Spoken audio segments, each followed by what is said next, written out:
Hello everyone, welcome back to JK exam cracker. और हमने अब स्टार्ट की थी ज्योग्राफी की एमसीक्यू सीरीज़ और हमने टॉपिक लिया था physical and political division of India.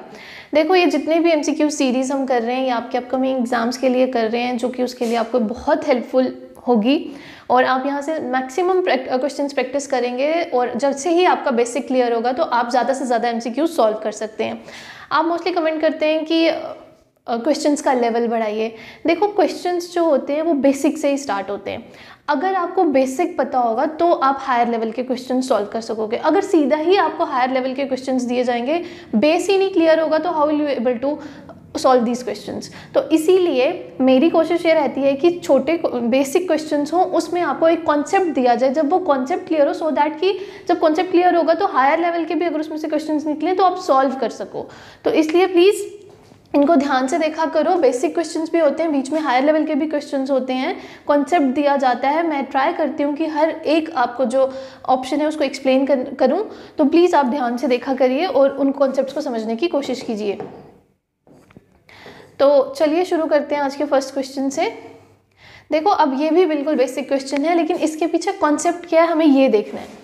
तो अब क्या है कि इधर पूछा है कि जो स्टैंडर्ड टाइम है इंडिया का, ठीक है, स्टैंडर्ड टाइम ऑफ इंडिया, जिसको हम क्या बोलते हैं, IST, ठीक है, इंडियन स्टैंडर्ड टाइम के नाम से भी इसको जाना जाता है। ठीक है, इंडियन स्टैंडर्ड टाइम जो है वो कितने डिग्री से पास करता है, 82.5 डिग्री ईस्ट से। ठीक है, यहाँ से क्या करता है, इंडिया का स्टैंडर्ड टाइम पास करता है। अब यहाँ पर पूछा गया जो इंडिया का स्टैंडर्ड टाइम है वो क्या है, 5.5 आवर्स अहेड ऑफ GMT। अब ये GMT क्या है, GMT हम बोलते हैं ग्रीनविच मेरिडियन टाइम। आप में से बहुत सारे लोगों को ये कॉन्सेप्ट होगा, लेकिन बहुत सारे ऐसे होंगे जिनको ये कॉन्सेप्ट नहीं भी होगा। ठीक है, तो उनके लिए भी है और जिनको आता है उनके लिए भी है। ये ग्रीनविच मेरिडियन टाइम है जो कि लंदन में है, जिसको हम हर कंट्री के लिए एक बेस मानते हैं। इसके अकॉर्डिंगली हम अपनी मतलब हर कंट्री का जो टाइम है इस ग्रीनविच के अकॉर्डिंगली सेट है। ठीक है, ग्रीनविच जो है ये कहाँ पर है, ये लंदन में है। ठीक है, कितने डिग्रीज पर है, 0 डिग्री लॉन्गिट्यूड पे है। ठीक है, अब ये लॉन्गिट्यूड क्या है, देखो लैटिट्यूड्स और लॉन्गिट्यूड्स का कॉन्सेप्ट आगे भी आएगा, लेकिन मैं आपको यहाँ पर थोड़ा सा बता देती हूँ। जो लॉन्गिट्यूड्स होते हैं वो हम यूज़ ही टाइम जोन्स के लिए करते हैं। ठीक है, लैटिट्यूड्स और लॉन्गिट्यूड्स जो होते हैं ये हमारी अर्थ के इमेजिनरी लाइंस होती हैं। अगर आप बोलोगे कि एक्चुअलिटी में ये अर्थ पे ड्रॉन होती हैं, तो ऐसा नहीं होता है। ये क्या होती है, इमेजिनरी लाइंस होती हैं। लॉन्गिट्यूड से हमें टाइम का पता चलता है और लैटिट्यूड से हमें किसका पता चलता है, हमें सीजन्स का पता चलता है। ठीक है, लैटिट्यूड्स और लॉन्गिट्यूड्स के बेसिस पे हम डिफरेंट लोकेशंस निकाल सकते हैं। और लॉन्गिट्यूड्स जो होते हैं ये वर्टिकल लाइंस होती हैं और लैटिट्यूड्स जो होती हैं ये हमारे अर्थ के ऊपर हॉरिजॉन्टल लाइंस होती हैं। आगे ये कॉन्सेप्ट जब आएगा लैटिट्यूड और लॉन्गिट्यूड वाला कोई क्वेश्चन, वहाँ मैं बहुत अच्छे से एक्सप्लेन करूँगी। बट यहाँ के लिए आप सिर्फ अभी लॉन्गिट्यूड को देखो कि 0 डिग्री लॉन्गिट्यूड पर ये ग्रीनविच है और इसको हमने लिया हुआ है as a base for every country. ठीक है, अब लॉन्गिट्यूड क्या है, ये 360 है नंबर में। ठीक है, कितने हैं, 360 नंबर में है हमारी लॉन्गिट्यूडनल लाइंस। ठीक है, अब इसमें क्या होता है, ये पूरा रोटेट करती है क्योंकि अर्थ जो है वो 360 डिग्री पर रोटेशन लेती है।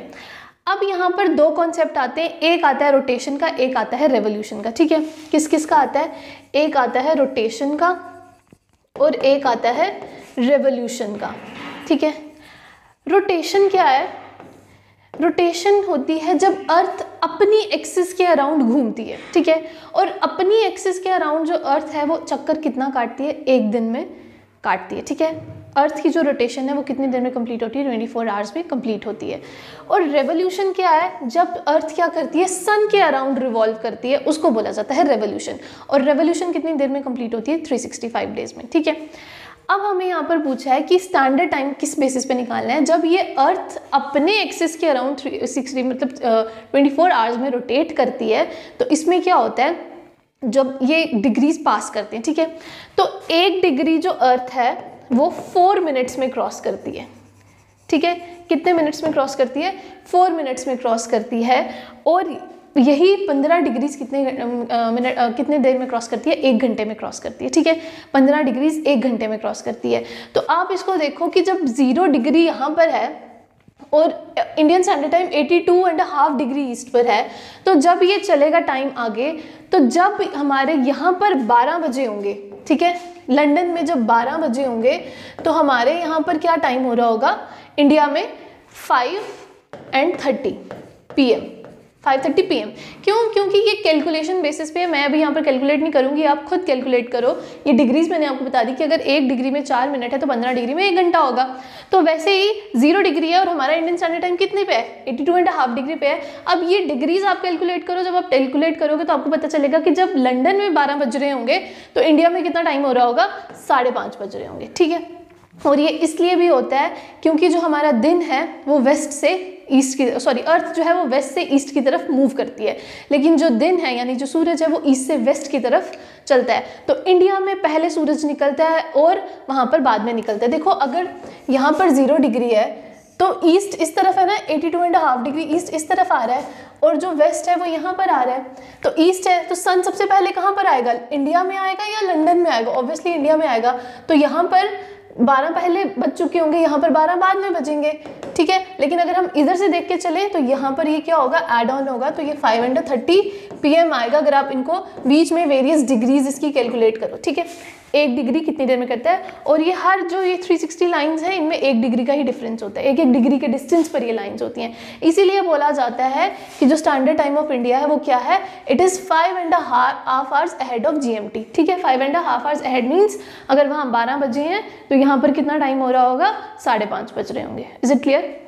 तो ये कॉन्सेप्ट है, बेशक ये बेसिक क्वेश्चन था बट इसका पीछे का कॉन्सेप्ट ये था जो आपको चाहिए। बहुत सारे लोगों को पता भी होगा लेकिन काफ़ी सारों को नहीं भी पता होगा, ठीक है। तो अब हम चलते हैं अपने नेक्स्ट क्वेश्चन पे।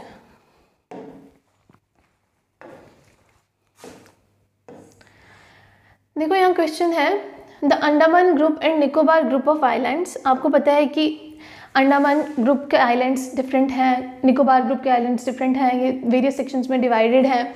तो यहाँ पर पूछा गया कि जो अंडमान ग्रुप है,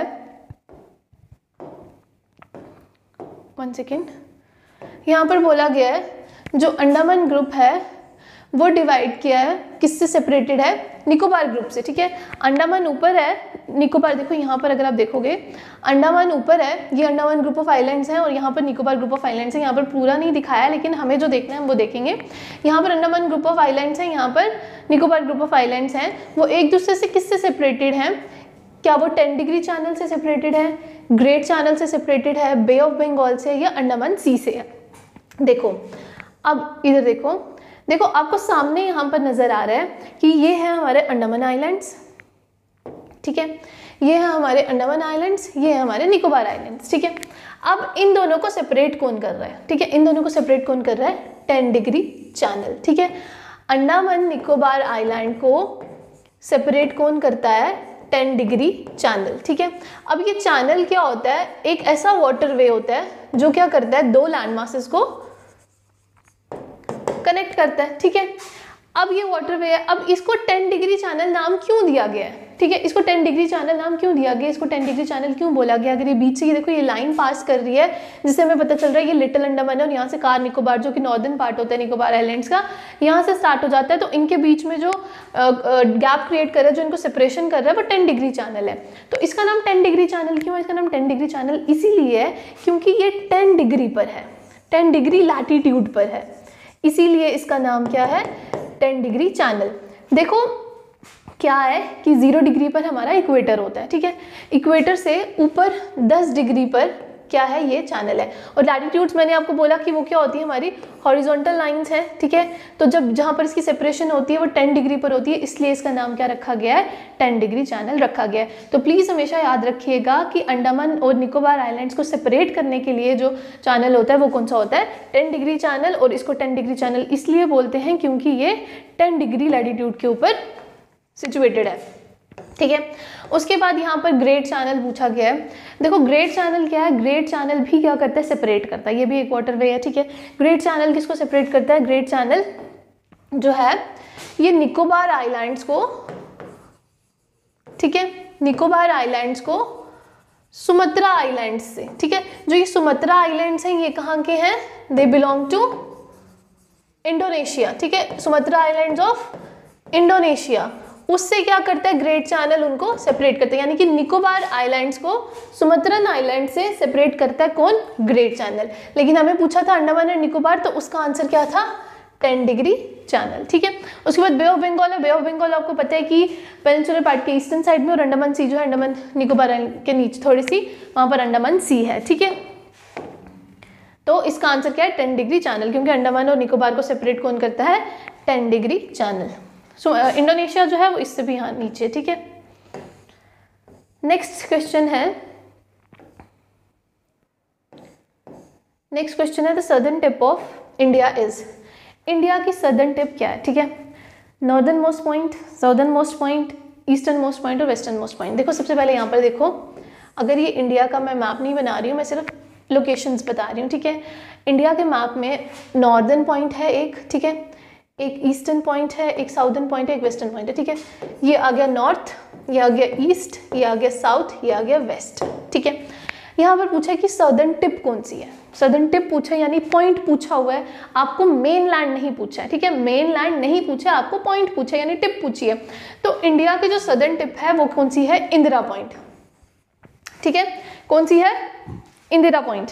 इंदिरा पॉइंट जो है निकोबार आइलैंड्स में प्रेजेंट है, ये इंडिया की क्या है, सदर्न टिप। ठीक है, तो इंदिरा पॉइंट जो है वो क्या है, सदर्न टिप ऑफ इंडिया। ठीक है, उसके बाद अगर यहाँ पर आपको मेन लैंड पूछा जाता, आपको पूछा जाता कि जो इंडिया का जो लास्ट मतलब सदर्न मेन लैंड है वो कौन सा है, तो आप बोलते वो पॉइंट कैलीमेर है। ठीक है, पॉइंट कैलीमेर जो है वो इंडिया का सदर्न पॉइंट है।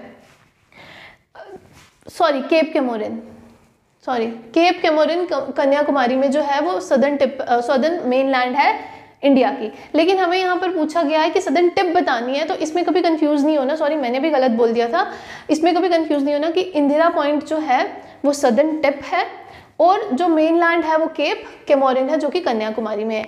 अगर इसके अलावा अगर आपको northern most point, eastern most point या वेस्टर्न मोस्ट पॉइंट पूछे, तो देखो नॉर्दर्न मोस्ट पॉइंट जो JNK में है वो कौन सा है, इंदिरा कोल।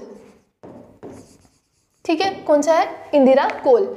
ईस्टर्न मोस्ट पॉइंट कौन सा है, यानी कि अरुणाचल प्रदेश में होगा। अरुणाचल प्रदेश जो है वो इंडिया की ईस्टर्न स्टेट है, तो वहां पर जो पॉइंट है वो कौन सा है, किबीथू।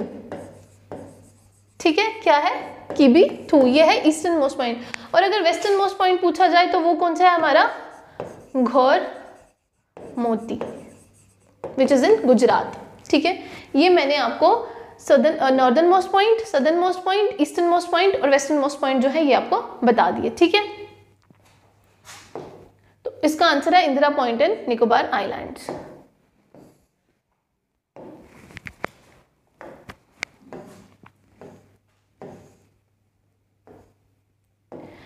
नेक्स्ट क्वेश्चन है, the coastal tract of Andhra Pradesh and Tamil Nadu is called.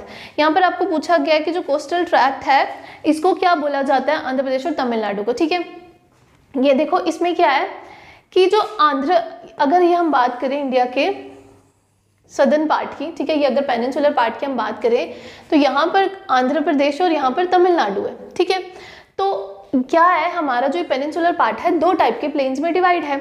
एक है हमारे वेस्टर्न कोस्टल प्लेन्स, ठीक है, ये मैं रफली डायग्राम बना रही हूँ, वेस्टर्न कोस्टल प्लेन्स। एक है हमारे ईस्टर्न कोस्टल प्लेन्स। ठीक है, कौन से हैं, एक वेस्टर्न कोस्टल है, एक कौन से हैं, ईस्टर्न कोस्टल प्लेन्स हैं। ठीक है, वेस्टर्न कोस्टल प्लेन्स जो है वो रन ऑफ कच्छ यानी गुजरात से, रन ऑफ कच्छ जो यहाँ पर है यहाँ से लेकर कन्याकुमारी तक स्ट्रेच है इनका वेस्टर्न कोस्टल प्लेन्स का, और ईस्टर्न कोस्टल प्लेन्स जो है वो भी यहाँ से स्ट्रेच है। ठीक है, उसके बाद यहाँ पर आपको पूछा गया कि आंध्र प्रदेश और तमिलनाडु। अब देखो ये ईस्टर्न साइड पर है, ठीक है, तो ईस्टर्न साइड के जो ये प्लेन्स हैं इनको क्या बोला जाता है, इसको बोला जाता है कोरोमंडल कोस्ट।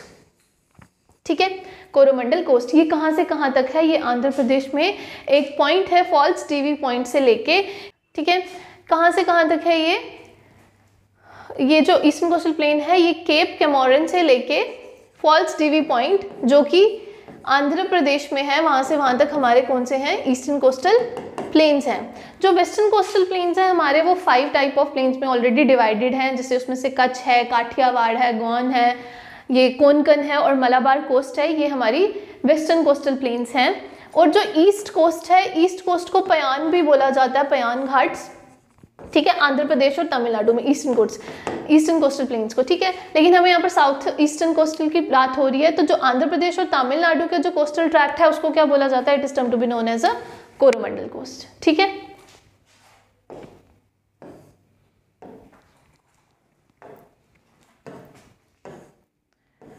नेक्स्ट क्वेश्चन है, ठीक है, नेक्स्ट क्वेश्चन है the highest Indian waterfall is, highest Indian waterfall कौन सा है, यहाँ पर पूछा गया गोकक, गेरुसोप, शिवासमुद्रन या येना।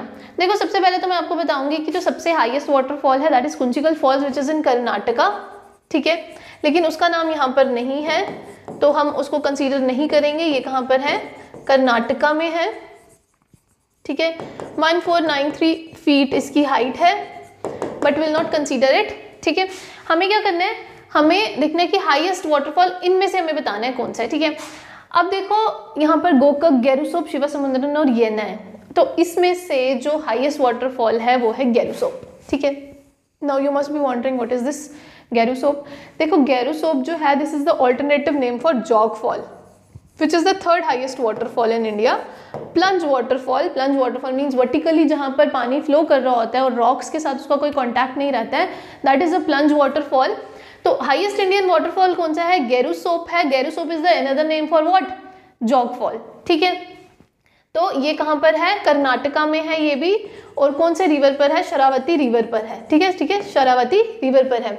उसके बाद गोकक जो है वाटरफॉल, ये कहाँ पर है, ये है हमारा कर्नाटका में ही है लेकिन घटप्रभा रिवर पर है। शिवासमुद्रम जो है ये अलोंग द कावेरी रिवर है, ठीक है।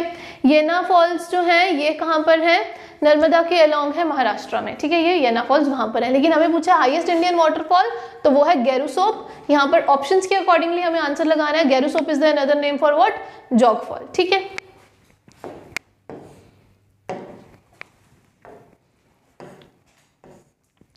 नेक्स्ट क्वेश्चन है highest plateau of India is the, highest plateau India का कौन सा है, ठीक है। हाईएस्ट प्लेट्यू कौन सा है इंडिया का, मालवा प्लेट्यू है, छोटा नागपुर प्लेट्यू है, लद्दाख है या डेक्कन है, ठीक है। तो जो हाईएस्ट प्लेट्यू है वो है हमारा लद्दाख, कौन सा है, लद्दाख, ठीक है, जिसको हम क्या बोलते हैं, रूफ ऑफ द वर्ल्ड, ठीक है। इस प्लेट्यू को रूफ ऑफ द वर्ल्ड भी कहा जाता है। रूफ ऑफ द वर्ल्ड क्यों कहा जाता है, क्योंकि जो इसकी हाइट है from the mean sea level it is 5000 metre above the mean sea level, ठीक है। जो मालवा प्लेट्यू है उसकी हाइट 500 मीटर्स है। छोटा नागपुर प्लेट्यू जो है वो झारखंड, उड़ीसा, बिहार, वेस्ट बंगाल डिफरेंट स्टेट से जाता है, लेकिन मोस्ट ऑफ द पार्ट उसका कहाँ पर है, झारखंड में है। छोटा नागपुर प्लेट्यू की 1300 मीटर्स हाइट है। डेक्कन प्लेट्यू की हाइट जो है दैट इज 600 मीटर्स। अगर आपको लार्जेस्ट प्लेट्यू पूछा जाए इंडिया का तो वो डेक्कन प्लेट्यू है, because it passes along 8 states, 8 Indian states के अलोंग चलता है। ये डेक्कन प्लेट्यू उन स्टेट्स में है, तो लार्जेस्ट प्लेट्यू जो है वो डेक्कन प्लेट्यू है। बट यहाँ पर हमें क्वेश्चन में पूछा गया the highest plateau of India, तो हाईएस्ट प्लेट्यू जो है that is Ladakh, because it is 5000 metres above the mean sea level, बहुत ज़्यादा हाइट पर है, इसलिए इसको रूफ ऑफ द वर्ल्ड भी कहा जाता है। लद्दाख प्लेट्यू को तिब्बतन प्लेट्यू के नाम से भी जाना जाता है।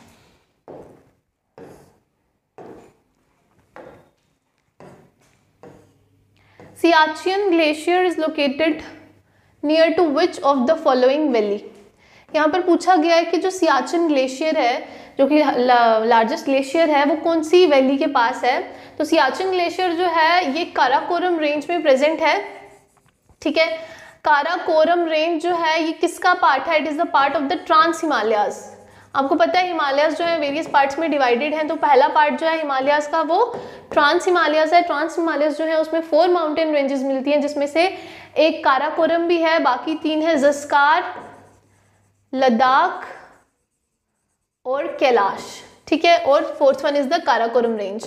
तो सियाचिन ग्लेशियर जो है वो काराकोरम रेंज का पार्ट है, और ये कौन सी वैली में है, it is located in the Nubra valley which is इन लद्दाख, ठीक है। और ये जो ग्लेशियर जब मेल्ट करता है तो ये किसका सोर्स है, नुब्रा रिवर का भी ये क्या है, सोर्स है। It is the source of the Nubra river, जो उस रिवर को पानी देता है। मेल्टिंग ग्लेशियर, जब ये ग्लेशियर मेल्ट करता है तो नुब्रा रिवर में यहाँ से पानी जाता है। तो सियाचिन ग्लेशियर कहाँ पर लोकेटेड है? It is located in Nubra valley which is इन लद्दाख, ठीक है। उसके बाद यहाँ पर दून वैली है। दून वैली जो है it is a part of the Shivaliks. Shivaliks जो है वो भी हिमालयाज का पार्ट है, आगे हम पढ़ेंगे इसको डिटेल में। साइलेंट वैली जो है it is a national park which is in Kerala. Silent valley movement भी हमने पढ़ी थी जब हम ईवीएस की एमसीक्यू सीरीज कर रहे थे, वो अब आप लोगों को देखनी है तो आप वहाँ जाकर देख सकते हैं। नीलम वैली जो है it is a part, it is in Kashmir, ठीक है, पीओके का पार्ट है ये Neelam valley. It is very beautiful valley. तो हमें यहाँ पर सियाचिन ग्लेशियर के पूछा गया है, तो सियाचिन ग्लेशियर कहाँ पर है? It is present in Nubra valley, clear, which is a part of Karakoram range of trans Himalayas.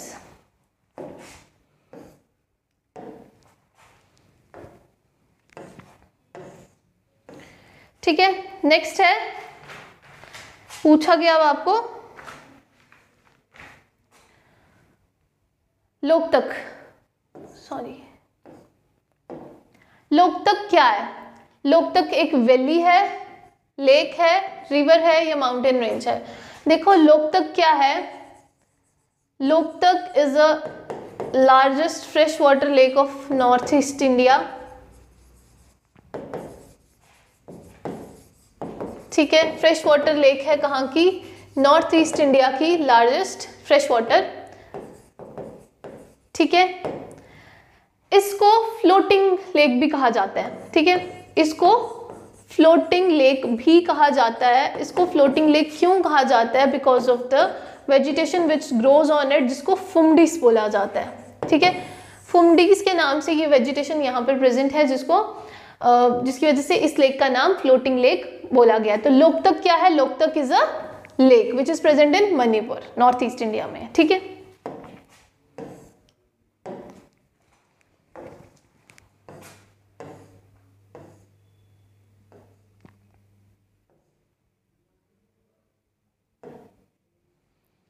Next है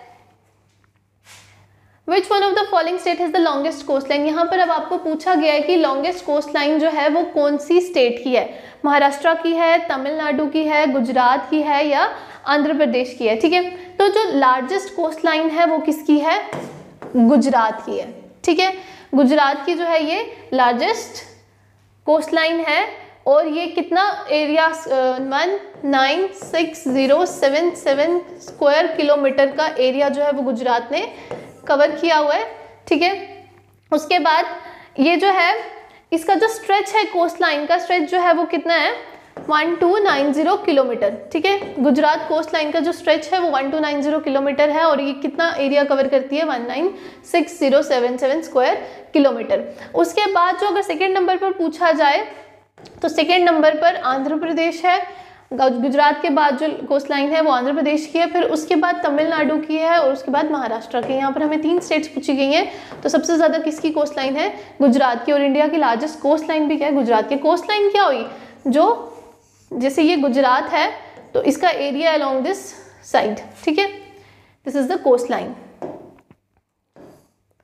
समुद्र के पास होती है। और यहाँ पर कौन सी सी है हमारी? Arabian sea. नेक्स्ट क्वेश्चन है the pass located in Himachal Pradesh is, pass जो हिमाचल प्रदेश में लोकेटेड है वो कौन सा है? देखो पास क्या होता है? This is a mountain pass. किसकी बात हो रही है यहाँ पर? माउंटेन पास की बात हो रही है। माउंटेन पास क्या होता है? ये माउंटेन्स को कट कर कर रोड बनाया जाता है ताकि 2 प्लेसेस को क्या किया जाए? कनेक्ट करवाया जा सके, उसके लिए ये पासेस बनाए जाते हैं। तो यहाँ पर हमें पूछा गया है कि जो पास हिमाचल प्रदेश में लोकेटेड है वो कौन सा है? यहाँ पर शिपकिला पास, ठीक है। शिपकिला पास जो है this is present in Himachal Pradesh. और उसके बाद जोजिला, नथुला, जलेपला। देखो नथुला पास और जलेपला पास जो है ये कहाँ पर प्रेजेंट है? सिक्किम में प्रेजेंट है। देखो ये कनेक्ट किस किस को करते हैं ये हम आगे आने वाले क्वेश्चंस में पढ़ेंगे। और जोजिला पास जो है ये कहाँ पर है? लद्दाख में है। और ये किसको कनेक्ट करता है? कश्मीर और लद्दाख को कनेक्ट करता है, ठीक है। तो ये हमें यहाँ पर हिमाचल प्रदेश के पास के लिए पूछा गया है। तो हिमाचल प्रदेश का पास कहाँ पर है? It is present in Shipki La, sorry it is Shipki La pass.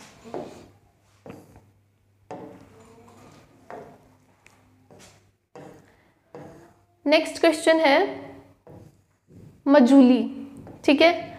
The largest river island in the world lies in the state of, देखो ये लार्जेस्ट रिवराइन आइलैंड है। अभी हमने जितने भी आइलैंड्स आपने देखे होंगे सारे सी में देखे होंगे, लेकिन रिवर में भी एक आइलैंड बनता है जिसका क्या नाम है, मजूली आइलैंड। ठीक है, ये आप हमेशा याद रखिएगा, मजूली जो है it is the largest riverine island, largest riverine island है। ये कौन से रिवर पर है, it is in on Brahmaputra river. ठीक है, ये आइलैंड क्यों बनता है, क्योंकि ये अपना कोर्स चेंज कर लेता है ब्रह्मपुत्र रिवर यहाँ से अपनी ट्रिब्यूटरी की वजह से, जिसका नाम है लोहित, जिसकी वजह से ये आइलैंड जो है ये फॉर्म होता है। और ये कौन से स्टेट में पूछा गया, देखो रिवर तो मैंने आपको बता दिया ये ब्रह्मपुत्र रिवर में है, लेकिन कौन सी स्टेट में, इट इज इन असम। ठीक है, कौन सी स्टेट में है, असम में है।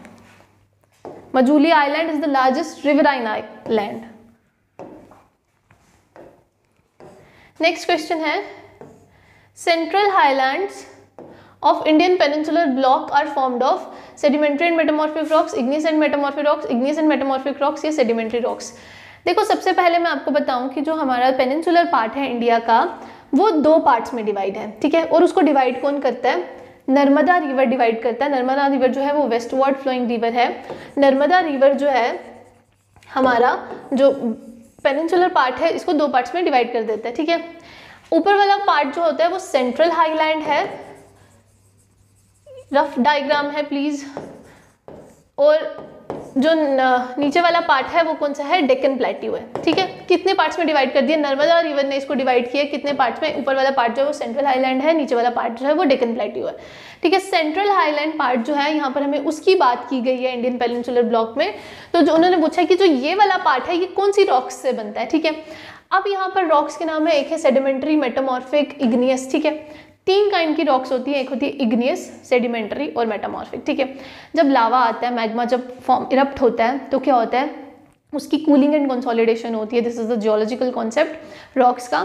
तो कूलिंग एंड कंसोलिडेशन जब होती है मैग्मा की, तो जो रॉक्स फॉर्म होती है, क्योंकि नीचे से जब लावा आता है, नीचे टेम्परेचर बहुत हाई होता है, लेकिन जैसे ही वो सरफेस पर आता है अर्थ की टेम्परेचर एकदम से बहुत ज़्यादा कम हो जाता है। तो उसमें क्या होता है कि जो रॉक्स हैं वो सॉलिड हो जाती हैं। ठीक है, नीचे तो वो मोल्टन फॉर्म में होती है, लावा जब इरप्ट करता है नीचे वो मोल्टन फॉर्म में होती है, क्योंकि अर्थ के नीचे टेम्परेचर बहुत हाई है लेकिन अर्थ सरफेस पर टेम्परेचर जो है वो कम है। उसके अकॉर्डिंगली क्या होता है कि वो कूलिंग एंड कंसोलिडेशन हो जाती है मैग्मा की, और वो रॉक्स की फॉर्म ले लेती है। और वो मैग्मा जब कूलिंग और कंसोलिडेशन होती है उसकी जो बनता है उसको बोला जाता है इग्नियस रॉक्स। ठीक है, जो फर्स्ट टाइप ऑफ रॉक जो बनती है वो इग्नियस रॉक ही बनती है। ठीक है, नेक्स्ट है यहाँ पर सेडिमेंट्री रॉक्स। सेडिमेंट्री रॉक्स क्या होती है, देखो सेडिमेंट्स डिपॉजिट करके लेयरिंग बनाते हैं, उसके बाद उसकी सीमेंटिंग हो जाती है, वो हार्ड हो जाती है, डिपोजिशन होती रहती है, और उसके बाद जब वो हार्ड फॉर्म ले लेते हैं उनको बोलते हैं सेडिमेंट्री रॉक्स। ठीक है, जैसे हमारा सैंडस्टोन भी इसमें से एक है। उसके बाद मेटामॉर्फिक रॉक्स है। देखो मेटामॉर्फिक रॉक्स जो होती है इग्नियस रॉक्स के ऊपर ही जब वेरियस टेम्परेचर कंडीशंस जो है वो एक्ट ऑन करने लगती हैं, एनवायरमेंटल कंडीशन जब एक्ट ऑन करने लगती हैं तो रॉक की जो है वो फॉर्मेशन चेंज हो जाती है, तो उनको बोला जाता है मेटामॉर्फिक रॉक्स। तो अब हमें इस क्वेश्चन में पूछा गया कि जो ये सेंट्रल हाईलैंड का पार्ट है यहाँ पर हमें कौन सी रॉक्स मिलती हैं, क्या हमें सेडिमेंट्री मिलती है या मेटामॉर्फिक मिलती है, इग्नियस या सेडिमेंट्री मिलती है, इग्नियस या मेटामॉर्फिक मिलती है, सेडिमेंट्री मिलती है। अब ये तीनों मैंने आपको एक्सप्लेन कर दी कि कौन सी हैं। तो हमें जो सेंट्रल हाईलैंड के पार्ट में जो रॉक्स मिलती हैं वो हमें मिलती हैं इग्नियस और मेटामॉर्फिक रॉक्स। ठीक है, इग्नियस जो cooling and consolidation of magma से बनती हैं जब लावा इरप्ट होता है, और उसके बाद उन पे ही जब environmental conditions various factors act on करने लगते हैं वही रॉक्स जो होती हैं वो मेटामॉर्फोज्ड हो जाती हैं और किस में चेंज हो जाती है, मेटामॉर्फिक रॉक्स में चेंज हो जाती हैं, जो कि हमें सेंट्रल हाईलैंड्स में मिलती हैं। ठीक है, तो करेक्ट ऑप्शन आएगा यहाँ पर igneous and metamorphic rocks.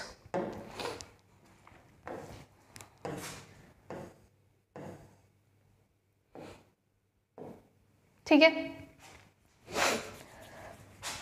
Kanchenjunga is situated in, देखो कंचनजंगा क्या है, Kanchenjunga is the third highest peak of the world.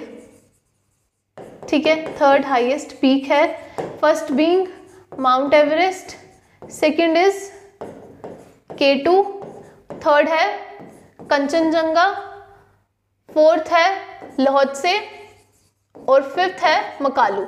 ठीक है, ये 5 हाईएस्ट पीक्स हैं वर्ल्ड की।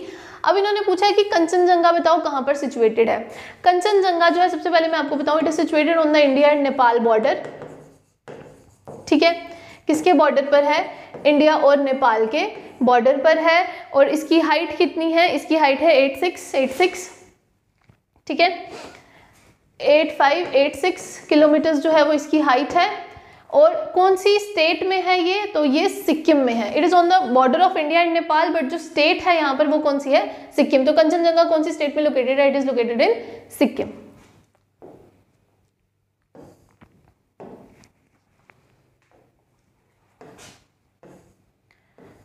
यहाँ पर हमें पूछा गया है what is the other name of Sahyadri range. ठीक है, शादरी रेंज का एक और नाम क्या है। ठीक है, यहाँ पर अगर हम अपने पेनिनसुलर इंडिया की बात करें तो हिमालयाज, लेसर हिमालयाज जो हैं वो हम मिडल हिमालयाज को बोलते हैं, शिवालिक्स जो है आउटर हिमालयाज हैं, वेस्टर्न घाट्स और ईस्टर्न घाट्स। ठीक है, वेस्टर्न घाट्स जो है उन्होंने पूरा वेस्टर्न कोस्टल प्लेन जो है उसको कवर करके रखा है, और ईस्टर्न घाट्स जो है उन्होंने ईस्टर्न कोस्टल प्लेन को कवर करके रखा है, मतलब इसके अलोंग इनका एक पूरा पैरेलल स्ट्रेच है। जो वेस्टर्न घाट्स का स्ट्रेच है वो स्टार्ट हो जाता है सतपुरा रेंज से। ठीक है, जो मध्य प्रदेश में सतपुरा रेंज से, फिर यहाँ से महाराष्ट्र, गोवा, कर्नाटका, केरला से होते होते ये तमिलनाडु तक ये स्ट्रेच जो है होता है, किसका, वेस्टर्न घाट्स का। और वेस्टर्न घाट्स को ही किस नाम से जाना जाता है, और शादरीज के नाम से जाना जाता है। तो अदर नेम क्या है शादरी रेंज का, इट इज वेस्टर्न घाट्स। ठीक है, क्या नाम है other range, western Ghats. Western Ghats और ईस्टर्न घाट्स जो हैं वो एक पॉइंट पर मीटअप भी करते हैं, और उस पॉइंट का नाम है नीलगिरी हिल्स। नीलगिरी हिल्स में वेस्टर्न घाट्स और ईस्टर्न घाट्स एक दूसरे को मिलते भी हैं। ठीक है,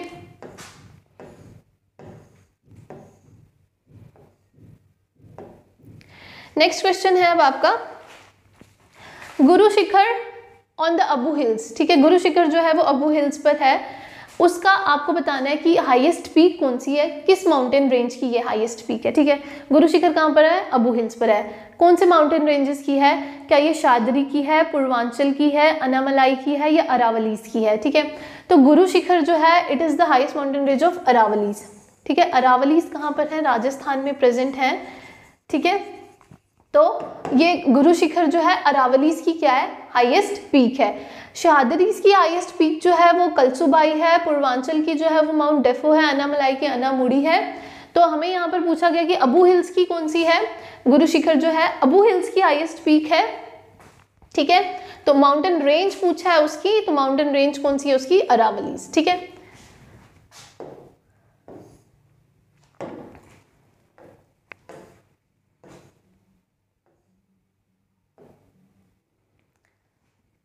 which is the highest peak in Andaman and Nicobar islands. अब यहाँ पर आपका क्वेश्चन पूछा गया कि अंडमान एंड निकोबार आइलैंड्स की हाईएस्ट पीक बताओ। देखो, अंडमान एंड निकोबार की हाईएस्ट पीक कौन सी है, it is the saddle peak. ठीक है, किसकी पूछी है, जब अंडमान एंड निकोबार दोनों की पूछी है तो उसकी हाईएस्ट पीक कौन सी है, सैडल पीक, जिसकी हाइट कितनी है, इट इज 732 मीटर्स। ठीक है, कितनी हाइट है इसकी, 732 मीटर्स। और माउंट कोया जो है ये बुद्धिस्ट रिलीजियस सेंटर है। माउंट डिवोलो जो है ये मिडल अंडमान की एक पीक है, लेकिन हाईएस्ट नहीं है। माउंट थुलियर जो है ये निकोबार की हाईएस्ट पीक है। ठीक है, ग्रेट निकोबार की ये हाईएस्ट पीक है। अगर आपको सिर्फ निकोबार की हाईएस्ट पीक पूछा होता तो आप माउंट थुलियर बोलते, लेकिन हमें अंडमान एंड निकोबार की पूछा है, तो अंडमान एंड निकोबार की सैडल पीक है 732 मीटर्स है। अगर माउंट थुलियर की बात करें तो इसकी 642 मीटर्स हाइट है। तो ये सिर्फ निकोबार की हाईएस्ट पीक है, लेकिन जो सैडल पीक है it is the highest peak in Andaman and Nicobar collectively. ठीक है,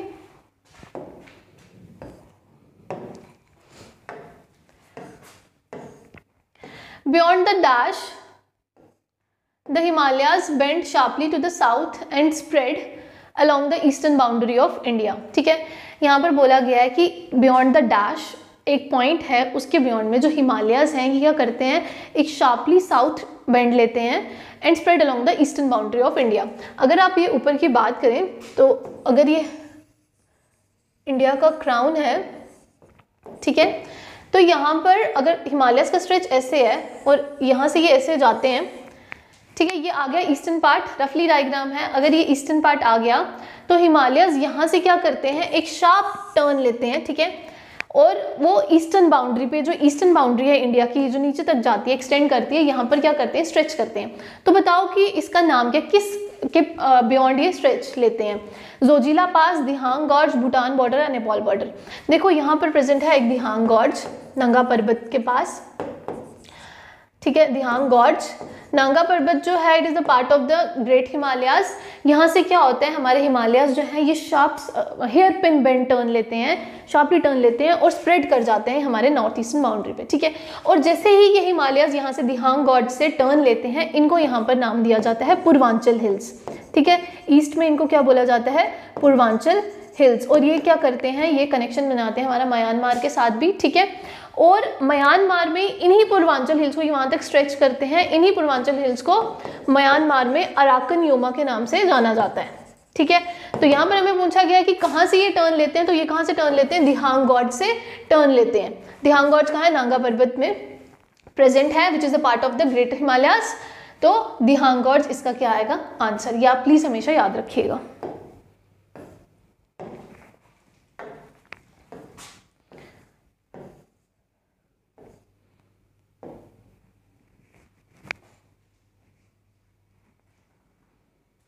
the Zojila pass connects, Zojila pass जो है वो किसको कनेक्ट कर रहा है, श्रीनगर और लेह को, अरुणाचल प्रदेश और तिब्बत को, चंबा और स्पीति को, या कालिम्पोंग और ल्हासा को।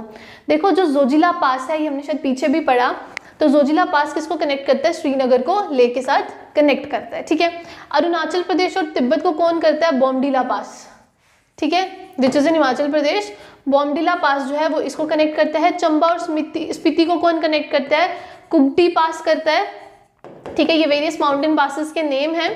उसके बाद कालिम्पोंग और ल्हासा को कौन कनेक्ट करता है, जलपला, विच इज इन सिक्किम। हमने अभी पीछे पढ़े ये पासेस, तो जलपला पास जो है वो किसको करता है, कालिम्पोंग और ल्हासा को। लेकिन हमें यहाँ पर जोजिला पास पूछा गया कि किसको कनेक्ट करता है, तो वो श्रीनगर और लेह को कनेक्ट करता है। नेक्स्ट क्वेश्चन, अब आपको लिस्ट मैच करनी है कि कौन सा किसके साथ मैच है, ठीक है। ये मैं ऊपर करती हूँ और हम ऑप्शंस देखेंगे। पहला यहाँ पे पूछा गया है पुलिकट लेक, फिर पूछा चिलिका लेक, फिर पूछा Wular lake and then is the Sambhar lake. Pulicat lake जो है वो कौन सी है, सेकेंड लार्जेस्ट, ठीक है, हमारी ब्रैकिश वाटर लेक है, ठीक है। ये कहाँ पर प्रेजेंट है, it is present in Tamil Nadu. Chilika lake जो है वो लार्जेस्ट ब्रैकिश वाटर लेक है, और चिलिका लेक कहाँ पर प्रेजेंट है, ओडिशा में प्रेजेंट है। वुलर लेक जो है लार्जेस्ट फ्रेश वाटर लेक है, ये हमें सबको पता है कहाँ पर है, कश्मीर में है। सांबर लेक जो है ये सॉल्ट इनलैंड वाटर लेक है, which is present in Rajasthan. तो इसका करेक्ट ऑप्शन क्या आएगा, पुलिकट लेक कहाँ पर है, तमिलनाडु में, यस 3, और यहाँ पर भी 3 है। उसके बाद नेक्स्ट हम देखेंगे चिलिका लेक ओडिशा में 1, ये वुलर लेक कश्मीर में दिस 1, सांबर लेक राजस्थान में। तो करेक्ट ऑप्शन क्या आएगा 1, ठीक है। करेक्ट ऑप्शन क्या आएगा 1 आएगा, क्योंकि पुलिकट लेक जो है वो तमिलनाडु में प्रेजेंट है, चिलिका लेक जो है वो ओडिशा में है, उसके बाद वुलर लेक जो है वो कश्मीर में, और सांबर लेक जो है वो तमिलनाडु में, ठीक है।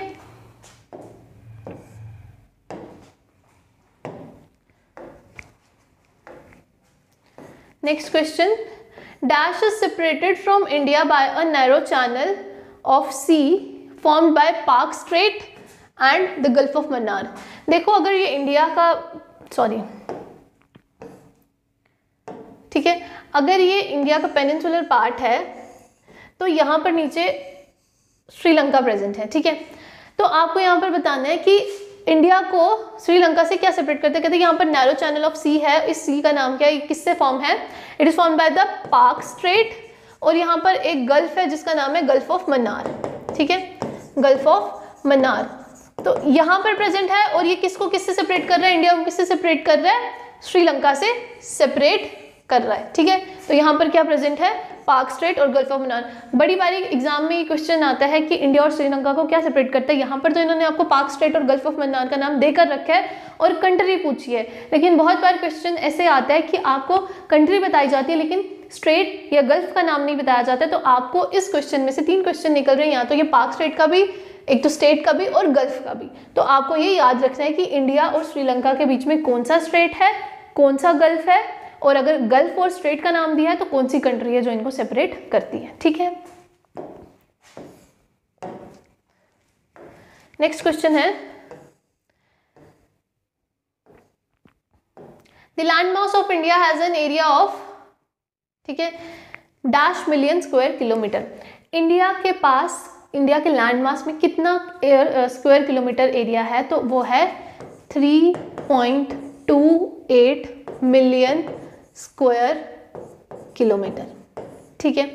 अगर हम इंडिया की लैंड बाउंड्री की बात करें तो वो कितनी है, 15,200 किलोमीटर जो है वो इंडिया की क्या है, लैंड बाउंड्री है, ठीक है। और अगर हम कोस्टल बाउंड्री की बात करें तो वो है 7516 किलोमीटर, ठीक है। इसमें हमारा आइलैंड्स भी इंक्लूड होते हैं, अंडमान और निकोबार। अगर हम अंडमान और निकोबार आइलैंड्स को निकाल दें, उसके अलावा हमारी जो कोस्ट लाइन बाउंड्री की बात करें तो फिर वो है 6100 किलोमीटर्स, ठीक है। यहाँ पर हमें पूछा गया कि landmass of India as an area of how many square kilometre, तो वो कितना है 3.28, ठीक है। इसको हम ऐसे भी लिख सकते हैं 3287283 स्क्वायर किलोमीटर, ठीक है। ये मिलियंस में पूछा है तो दैट इज वाई आंसर क्या आएगा 3.28 स्क्वायर किलोमीटर।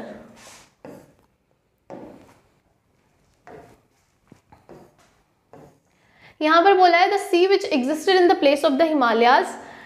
अब यहाँ पर क्वेश्चन है कि पहले जहाँ पर हिमालयाज फॉर्म हुए हैं, जो northern part of the India में हिमालयाज हैं, वहाँ पर पहले क्या था, ठीक है। देखो ऐसी इसके पीछे एक स्टोरी है। जियोलॉजिस्ट का बिलीव है कि there was a supercontinent called Pangaea surrounded by the super ocean, जिसका नाम था पेंथालेसा।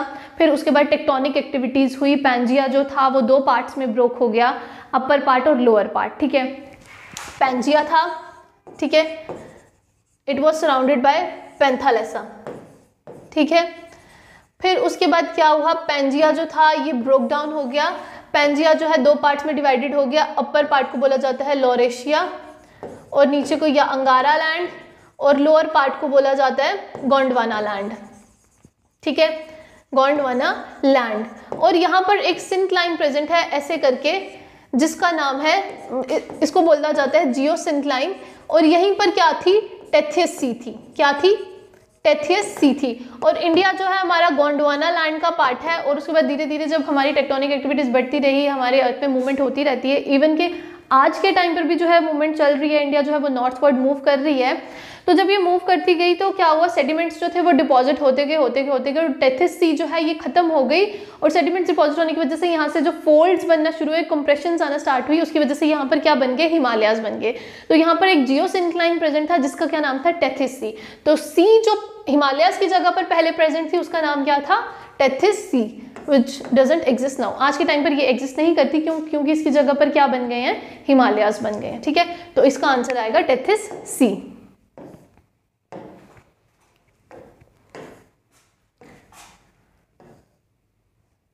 नेक्स्ट क्वेश्चन है, यहाँ पर आपको पूछा गया है कि कुल्लू वैली जो है वो कहाँ पर सिचुएटेड है। कुल्लू वैली जो है वो लद्दाख और पीर पंजाल में सिचुएटेड है, ठीक है। Pir Panjal is the part of the greater Himalayas. उसके अलावा जो ये कुल्लू वैली है ये किसके बीच में रूट प्रेजेंट करती है, लाहौल और स्पीति को भी ये कनेक्ट करती है रोहतंग पास के थ्रू, ठीक है। कौन, कुल्लू वैली रोहतंग पास के थ्रू ये लाहौल और स्पीति को भी कनेक्ट करती है। और रोहतंग पास जो है ये कहाँ पर प्रेजेंट है, it is present in Himachal Pradesh, ठीक है। तो कुल्लू वैली कहाँ पर सिचुएटेड है, it is between Ladakh and Pir Panjal. Clear. Next question है, who prepares the topographical maps of India. यहाँ पर पूछा गया कि टोपोग्राफिकल मैप्स जो है इंडिया के कौन प्रिपेयर करता है। क्या वो geological survey of India prepare करता है, सर्वे ऑफ इंडिया, डिफेंस मिनिस्ट्री या ज्योग्राफिकल सर्वे ऑफ इंडिया। तो देखो जो टोपोग्राफिकल मैप्स हैं वो सर्वे ऑफ इंडिया जो है वो मैप बनाते हैं। वो क्या करते हैं, उन्होंने मैप नंबरिंग ऑप्ट की होती है जिसके अकॉर्डिंगली वो डिफरेंट लोकेशंस पर मैप बनाते हैं, डिफरेंट लोकेशंस के मैप बनाते हैं और उनको उनके द्वारा मैप नंबरिंग के द्वारा वो लोकेशंस को एनालाइज करते हैं। तो कौन बनाता है topographical maps of India, it is prepared bye survey of India. Geological survey of India नहीं करता ये काम, उनका जियोलॉजी से रिलेटेड काम होता है। डिफेंस मिनिस्ट्री जो आपको पता है डिफेंस से रिलेटेड है। ज्योग्राफिकल सर्वे ऑफ इंडिया जो है it is related to various other activities but is not related to the topographical maps, ठीक है। तो मैप्स कौन बनाते हैं, it is prepared by the survey of India.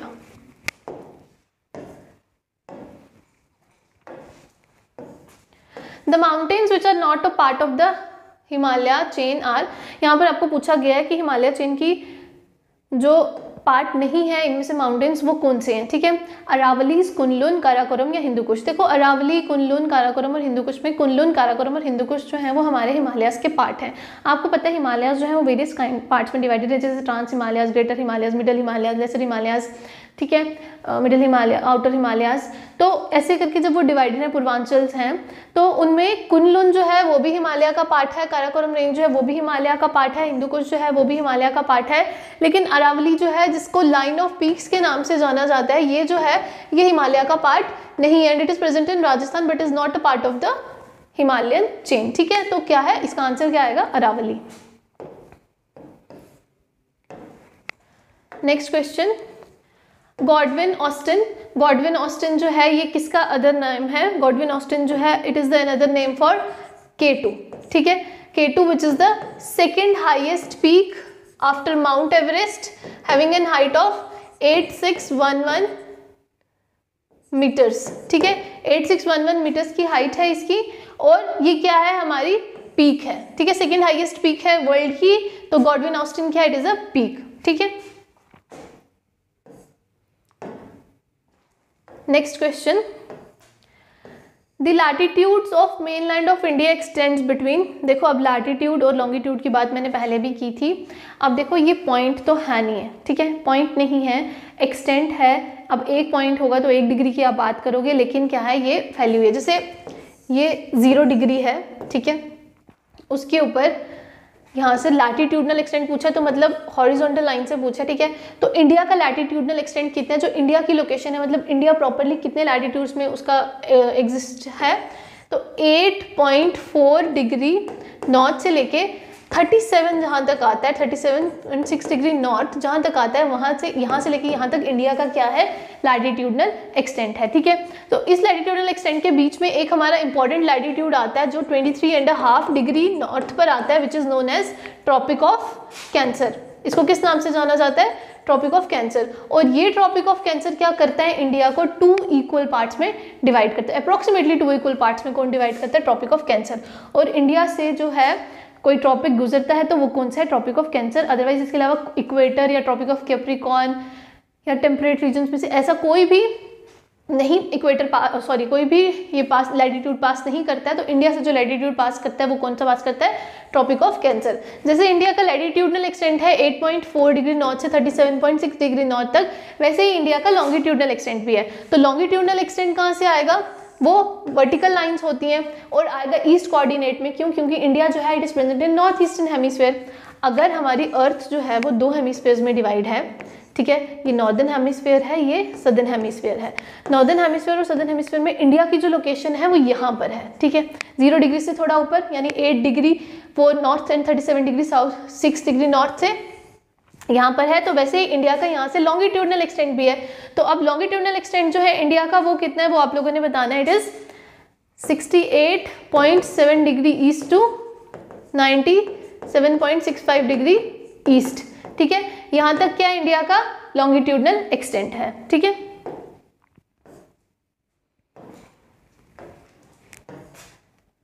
Next question है, विच of the following is the highest peak in undisputed Indian territory. यहाँ पर हमें पूछा गया कि अनडिस्प्यूटेड इंडियन टेरिटरी में आपको बताना है कि इनकी जो हाईएस्ट पीक है वो इनमें से कौन सी है। देखो अगर हम बात करें तो हमारी जो माउंट एवरेस्ट है वो हाईएस्ट पीक है वर्ल्ड की, लेकिन ये जो है ये नेपाल और चाइना के बॉर्डर पे प्रेजेंट है, तो मतलब ये क्या है, डिस्प्यूटेड है। कंचनजंगा जो है वो नेपाल और इंडिया के बॉर्डर पे प्रेजेंट है, तो मतलब ये भी डिस्प्यूटेड है। नंदा देवी जो है it is particularly present in Uttarakhand. ठीक है, किस में प्रेजेंट है, ये उत्तराखंड में प्रेजेंट है, तो ये सिर्फ उत्तराखंड में, उत्तराखंड जो है वो इंडिया का पार्ट है, तो वो डिस्प्यूटेड नहीं है। नांगा पर्वत जो है ये गिलगिट बल्तिस्तान में प्रेजेंट है, this is also disputed territory. ठीक है, कहाँ पर है, गिलगिट बल्तिस्तान में नांगा पर्वत। ठीक है, अब अगर आप इनमें से देखोगे ना तो आपको पता है कि सबसे ज़्यादा हाइट किसकी है, माउंट एवरेस्ट की है, उसके बाद जो हाइट है वो कंचनजंगा की है, फिर नांगा पर्वत की है, सबसे कम हाइट इसमें नंदा देवी की है। लेकिन हमें यहाँ पर अनडिस्प्यूटेड टेरिटरी के लिए बात की गई है, तो अनडिस्प्यूटेड टेरिटरी के अलॉन्ग जो सबसे ज़्यादा हाइट आएगी वो यहाँ पर किसकी आएगी, नंदा देवी की आएगी। ठीक है, अब हमें पता है कि माउंट एवरेस्ट की हाइट जो है वो 8849 मीटर्स अप्रॉक्सीमेटली हो गई है, कंचनजंगा की है जो वो 8586 मीटर्स है। ठीक है, नंदा देवी की जो है वो 7516 मीटर्स है कुछ, और नांगा पर्वत की जो है वो है 8126 मीटर्स। ठीक है, तो सबसे कम इसकी ही है, लेकिन हमें यहाँ पर अनडिस्प्यूटेड के लिए पूछा गया, तो अनडिस्प्यूटेड पार्ट में सिर्फ नंदा देवी ही है, इसलिए इसका आंसर क्या आएगा, नंदा देवी।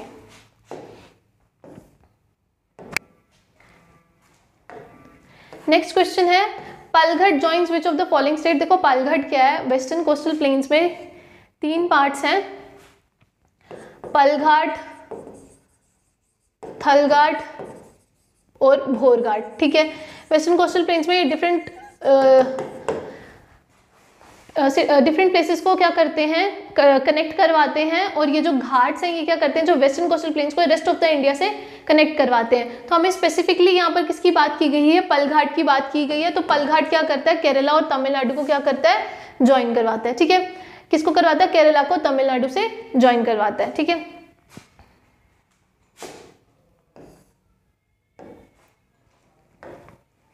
नेक्स्ट क्वेश्चन है आज का last question, the northern part of the western coast is known as. मैंने आपको अभी स्टार्टिंग में जो हमारा क्वेश्चन स्टार्ट हुआ था उसमें मैंने आपको बताया था कि वेस्टर्न कोस्टल प्लेन्स है और ईस्टर्न कोस्टल प्लेन्स है। वेस्टर्न कोस्टल प्लेन्स जो है वो क्या है, हमारे 5 पार्ट्स में डिवाइड है, कोंकण है, काठियावाड़ है, कच्छ है, गौंड है, मलाबार कोस्ट है, ठीक है। और उसमें से जो नॉर्दर्न मोस्ट पार्ट है हमारा वेस्टर्न कोस्ट का, उसको हम क्या बोलते हैं, कोंकण कोस्ट बोलते हैं, ठीक है। क्या बोलते हैं, Konkan coast. This is the northernmost part of the western coast. Coromandel coast हमने देखा था कि आंध्र प्रदेश और तमिलनाडु के बीच में प्रेजेंट थी। मालाबार कोस्ट जो है ये भी वेस्टर्न कोस्टल प्लेट का पार्ट है, केरला में है, लेकिन नीचे वाली साइड है। नॉर्दर्न सरकार जो है ये भी ईस्टर्न कोस्टल का पार्ट है, लेकिन हमें वेस्ट कोस्ट की बात की गई है, नॉर्दर्न पार्ट की। तो northern part of the west coast is known as Konkan coast, ठीक है। तो ये था आज के लिए 30 MCQs आपके ज्योग्राफी के, जो हमने सीरीज पहले भी स्टार्ट की है। अपकमिंग लेक्चर्स में मैं आपको और अच्छे से MCQs करवाने की कोशिश करूंगी। तब तक के लिए आप इसको ध्यान से देखिए, और कोई भी डाउट हो तो आप मुझसे पूछ सकते हैं। Till then bye bye.